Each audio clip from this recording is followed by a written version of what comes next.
Today, the story of Gideon continues, and this passage should both encourage us and concern us. And the reason it should encourage us is because God, again, just shows his power. He wins this incredible victory. There's only 300 of them. All they're armed with are trumpets and torches, and they manage to defeat this entire massive army because God is with them and God is on their side. And for us, of course, the point from that is, oh my word, the same God that was with Gideon, the same God that won this victory that seemed so impossible, he's the God that's with me today as I go about my life. He's the God that in my life can win impossible victories.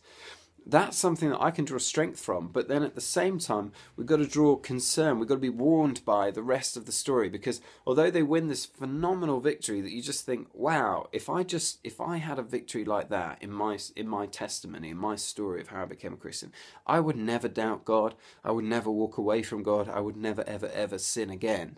And then you see straight after this, Gideon makes this ephod, which is kind of this sort of, people debate about what it is. It's some sort of religious garment, but they would wear it sometimes. But he makes one out of gold, and this thing becomes for them something that's a snare, is the word that's used. It becomes something that they begin to worship. Rather than worshipping God, they worship this thing that he's made.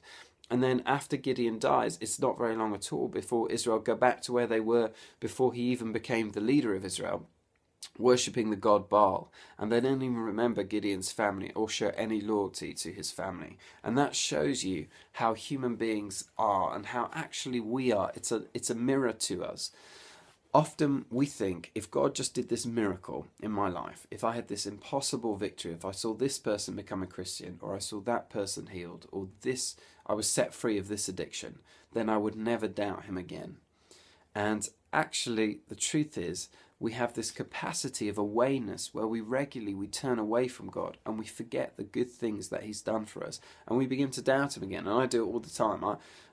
When I'm speaking for some reason, I always find that stressful. I always doubt God, and despite the fact that over the years I've always found him to be faithful and he's helped me when I've needed it most, I still find myself doubting him again. And I'm thinking, what is wrong with me, Lord? I still trust more in my own strength, or I'm still trapped in the snare that is, what are people going to think of me, rather than just remembering that you're faithful, and however impossible this might seem, you can still use me and you can still do something through me.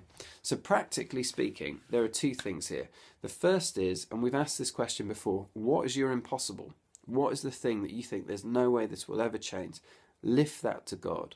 Give that to God. If he can defeat an army of tens of thousands with 300 people, then he can do that victory too.